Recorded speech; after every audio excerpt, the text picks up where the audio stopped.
They came from the void with the arrogance of conquerors who had never been defeated. To them, Earth was nothing more than a backwater world orbiting an average star, filled with a species that had not even mastered faster-than-light travel. Reports from their scouts labeled humanity as primitive, fractured, and weak. It was to be a routine campaign, another mark of dominance carved into the endless expansion of their empire. They prepared themselves not for war, but for a harvest. In the high chambers of their fleet command, the alien strategists debated which cities to take first. They laughed at Earth's defenses. Planes too slow, missiles too crude, ships that could not even break into the interstellar dark. The commanders had destroyed civilizations far stronger than this, empires with fleets of their own, yet they had fallen like glass under a hammer. Against humanity, it was expected to be effortless.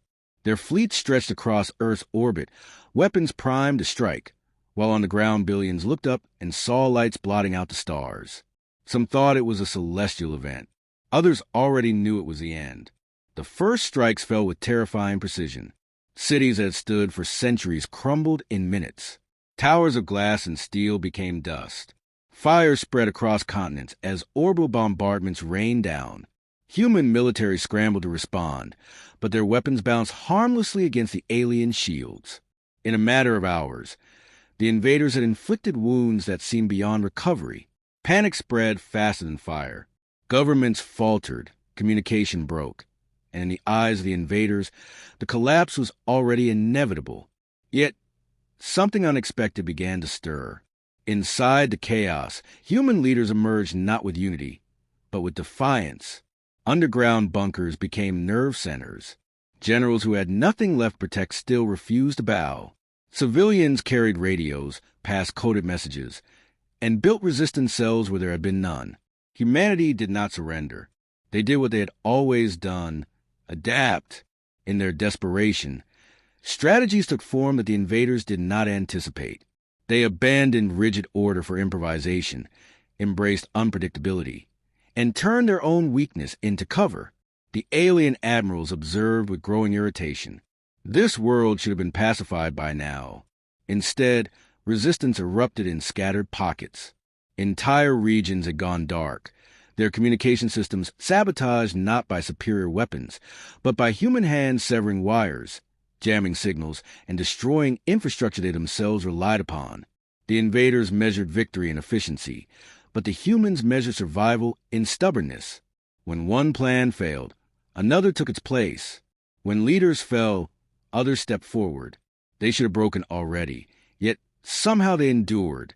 Alien ground forces swept through shattered cities, expecting surrender. Instead, they met irregular ambushes from fighters who had no training, but carried rage like a weapon. Small arms fire that should have been useless found weaknesses in alien armor, because humans learned quickly where to aim. Engineers turned factories into traps. Scientists turned laboratories into arsenals, and ordinary people became soldiers in hours. Every defeat was supposed to be final, yet each loss seemed to ignite more resistance. Humanity did not bend. They bled, and in bleeding they learned. Reports began to reach the alien high command that casualties were mounting, not from grand battles, but from countless small engagements. Patrols disappeared in forests. Convoys were destroyed in canyons, and their machines failed in conditions they had never accounted for. Rain, snow, heat, Earth itself fought against them. The aliens had calculated every variable except one, the unpredictability of the humans who called this world home. The invaders could crush armies, but they could not understand the people who refused to stay defeated. In frustration, the alien leaders ordered harsher measures. Entire districts were to be leveled. Populations were to be culled. If terror could not break humanity, annihilation surely would. Yet even as cities burned, resistance did not weaken. Broadcasts emerged from hidden transmitters, voices declaring survival, voices urging defiance. The humans were not unified by governments, but by something more primal, the refusal to submit. What the invaders mistook for disorganization was resilience. What they called weakness was adaptability.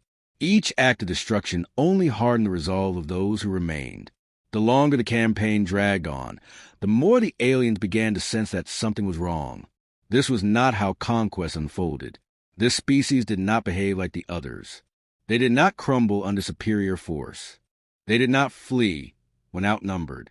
They changed, adapted, and grew more dangerous with every encounter. For the first time, the word problem entered the invaders' reports. Their commanders, who once spoke of swift conquest, now spoke of stubborn resistance. This was not how it was meant to be. And then came the first sign that fear was entering their ranks. A patrol commander reported losing an entire squad to human fighters who had ambushed them with nothing more than improvised weapons. They had fought until the last breath, taking their enemies with them. The alien soldiers could not understand it. Why fight when defeat was inevitable? Why embrace death with such determination? But the humans did not think in terms of inevitability. They thought only in terms of survival. They refused to acknowledge the possibility of surrender. The admiral of the fleet stood in silence as report after report confirmed the same disturbing truth. Humanity was still fighting. Their cities were ashes, their armies shattered, their skies dominated by alien warships. Yet they had not broken. The admiral, who had overseen the destruction of countless civilizations, felt something unfamiliar creep into his thoughts. Doubt. He had expected this world to kneel within days, yet days had passed, and the humans were still standing. He whispered a question that none of his officers dared to answer. Why are they still resisting? In the darkness of space, the alien fleet glittered like a wall of stars, but below on the burning earth, humanity had only just begun to rise. What was meant to be a swift conquest was turning into something else entirely, and the invaders were beginning to understand that they had underestimated not just a species, but a force they could not measure. Humanity was not broken. Humanity was preparing. The invaders expected their campaign to end with humanity's exhaustion, but instead, they were dragged into a war unlike any they had fought before. What began as scattered defiance hardened into a coordinated resistance. Across continents, groups that had once been strangers found themselves part of a single purpose: survival. Farmers dug tunnels beneath their fields to shelter fighters. Hackers broke into alien communication systems, spreading confusion across their networks. Engineers who once built bridges now built traps that swallowed entire convoys. The humans had ceased being victims. They had become predators in their own land. The aliens attempted to adapt with brute force, increasing patrols and deploying heavier machinery, but their logic-driven tactics failed to anticipate the chaos that humans wielded like a weapon. A convoy sent to hunt rebels vanished in the mountains. Its wreckage later discovered sabotage with methods too crude to be calculated and too effective to ignore. A fleet of drones was disabled by nothing more than stolen frequencies broadcast from hidden stations. The commanders scoffed at such amateur tricks, yet their soldiers paid the price in mounting casualties. What they dismissed as desperation was proving deadlier than they imagined. Human ingenuity transformed the war. Factories that had once produced civilian goods churned out improvised explosives. Medical labs became centers of chemical sabotage. Even nature itself was weaponized. Flooded rivers, collapsed tunnels, avalanches triggered by explosives, all turned Earth's landscape into a labyrinth of dangers for those who had never set foot upon it before. Every terrain that should have been conquered became hostile ground. For the first time in their history of conquest, the invaders realized the planet itself seemed to resist them. Earth was not merely a battlefield. It was an ally to its people. As the campaign dragged into months, alien soldiers grew weary. They had trained to overwhelm organized armies, not to endure an endless war shadows. Every night carried the risk of ambush. Every patrol ended with missing squads. They feared the silence more than the noise, for silence meant humans were waiting. Entire units began reporting strange feelings, an unease, a sense of being hunted. To break this, the commanders unleashed more terror, leveling entire towns in retaliation. Yet such cruelty backfired. Each massacre only fed the determination of survivors who swore vengeance. Instead of submission, the humans grew sharper, harder, and more relentless. Then came the first organized counterstrike. A coalition of fragmented groups coordinated through stolen alien tech launched an attack on a landing site. Against all expectation, they succeeded. The humans boarded ships that had been thought impenetrable.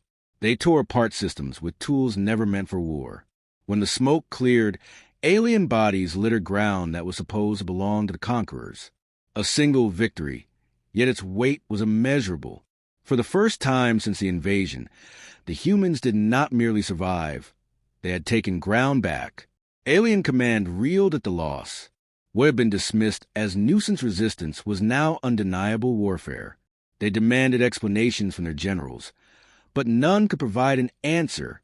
How could a species with inferior weapons strike with such effectiveness?